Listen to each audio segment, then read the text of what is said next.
Opa, tudo bem? Seguinte, fiz a escola naval ontem, então agora a ordem é fazer o IME, a questão 2 da prova de matemática que eu estava fazendo, que vai aparecer aí. Ela é uma questão de polinômio, que pede para provar sobre as raízes, alguma relação das raízes. Estou escrevendo já ela aqui. Não tem muito mistério. Como eu falei, essa prova antigamente as questões eram um pouco mais simples, né? Então, vocês viram ela aí, né?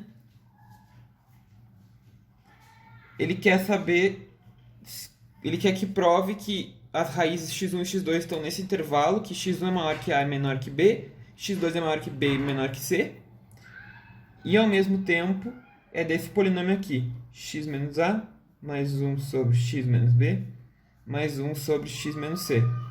Não está um polinômio aqui, né, mas está uma função, a princípio, né, igualada a zero, porque polinômio é para ser com o x numa potência e não pode ser negativa. Mas a gente pode transformar isso num polinômio e fazer uma multiplicação, né? Claramente, x é diferente de a, x é diferente de b e x é diferente de c, para não haver um zero no denominador. Então eu posso multiplicar tudo por x menos a, vezes x menos b, vezes x menos c dos dois lados.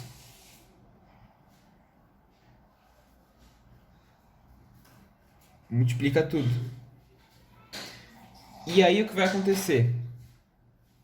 Eu vou ficar com x menos b vezes x menos c, mais x menos a vezes x menos c, mais x menos a vezes x menos b, igual a zero. Agora é um polinômio de segundo grau, inclusive. Vai dar um polinômio de segundo grau, porque tem raiz, etc. É a mesma equação, as mesmas raízes. As raízes que estão aqui, elas são as mesmas daqui, porque o caso que está dividindo, que é o x igual a x igual a b e x igual a c, não é raiz. Então é as mesmas raízes. Ok. Desde que eu descarte o caso A, B e C.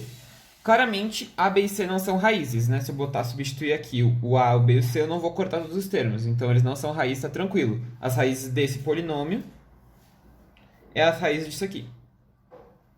Ok, e agora o que eu posso fazer? Bem, ele quer que prove aquilo, né? Tá no intervalo. Eu fiz uma questão da Omerge, que pedia para analisar intervalo de raiz, se eu não me engano, que eu vou botar o card aqui em cima da questão. A tática para tu analisar intervalo de raízes é usar o teorema de Bolzano. Tu não precisa achar a raiz, tu precisa achar o intervalo. Então tu usa o teorema de Bolzano, que eu falei no outro vídeo lá também da Omerge, que eu deixei aí em cima. O que a gente tem que ser? Bem, se eu tenho um polinômio, ou no caso nem precisa ser um polinômio, porque teorema de Bolzano, né? Uma função mesmo. Uma f de x. Se eu aplico um valor, por exemplo, um f de k, ele é menor do que zero. Deixa eu pegar calma. Eu faço um f de k2, que é menor do que zero. Então existe uma raiz entre k2 e k1. Se a função for contínua, né? Em polinômios é tranquilo, porque polinômio sempre é contínuo. A função tem que ser contínua, se não for contínua não faz sentido, né? Se ela for contínua, existe essa característica. Se eu tive uma troca, acontece que existe uma raiz aqui, ou 3 raízes, ou 5 raízes. Existe um número ímpar de raízes entre esse intervalo. E se for o mesmo sinal, ou seja, se f de k1, o sinal for maior do que zero, f de k2 for maior do que zero, isso significa que entre k1 e k2 existe nenhuma raiz, ou 2 raízes, ou 4 ou 6 e assim por diante. Existe um número par de raízes. Teorema de Bolzano revisadinho aqui rapidinho. E aqui o que eu tenho que fazer é justamente isso. Bem, isso é um polinômio. Se eu fizer pode ser o limite quando x tende a menos infinito, eu vou encontrar que esse aqui vai para menos infinito, vai ficar menos infinito vezes menos infinito, vai ficar positivo. Menos infinito com menos infinito vai ficar positivo. Menos infinito com menos infinito fica positivo. No caso, esqueci, né? Vou chamar isso aqui de f de x, né? Só para analisar o sinal. Então, se eu fizer da f de x o limite quando tende ao infinito, isso aqui dá mais infinito, né? Dá positivo, mais infinito. Se eu aplicar o valor f de a, só afirmando, eu posso aplicar f de a no polinômio aqui, porque esse aqui é contínuo, eu não posso aplicar aqui. Aqui eu posso, e as raízes são as mesmas. Se eu achar as raízes daqui e as raízes de lá, são iguais. Então, eu fazendo f de a, eu encontro o quê? A menos b vezes a menos c. Isso aqui, o resto zero. Bem, como a é menor do que b e a é menor do que c, isso aqui é positivo. Se é positivo, entre o mais infinito e aqui, existe ou nenhuma raiz, ou duas raízes, ou quatro raízes, e etc. Tá? Então pode ser que tenha zero raízes aqui, ou duas raízes, e assim vai, tá? Agora eu vou fazer f de b. F de b, eu vou zerar esse, vai ficar b menos a vezes b menos c, e aqui zera. Bem, b é maior do que a, então isso aqui é positivo, mas b é menor do que c, então isso aqui é negativo. Isso aqui dá negativo.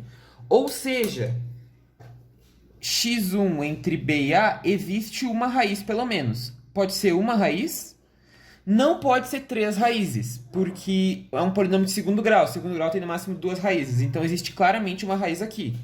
Ou seja, antes do a afirmativa clara é que existem zero raízes, porque ou era zero ou era duas. Como aqui claramente tem uma, então aqui pode ter zero, não pode ter duas, porque não pode somar três raízes.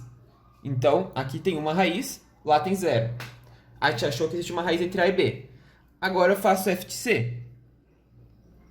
F de c eu vou zerar o primeiro, vou zerar o segundo, vou ficar com c menos a vezes c menos b.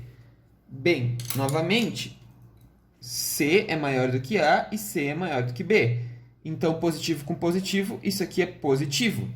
Se isso aqui é positivo, trocou o sinal de novo. Ou seja, x2 entre c e b existe uma raiz também. Porque a função é contínua, para ter trocado o sinal tem que ter passado por uma raiz. Ou seja, existe uma raiz entre a e b, existe uma raiz entre a e c. A afirmativa está aprovada. Só tem duas raízes porque é um polinômio de segundo grau. E essas raízes são as mesmas raízes desse polinômio, porque ele vem na mesma equação, considerando a multiplicação por xa, x menos a, x menos b e x menos c. Como x igual a, x igual a b, x igual a c não são raízes, são as mesmas raízes, porque eles não são a, b e c. Com isso, provou a afirmativa. E a questão está resolvida. É isso, gente. Se gostou do vídeo, curte, comenta, compartilha, se inscreve no canal, ativa o sininho para receber notificação quando vem vídeo novo. Na descrição do vídeo eu vou deixar um e-mail para quem tiver interesse em aula particular. E é isto. Um abraço e até a próxima. Valeu!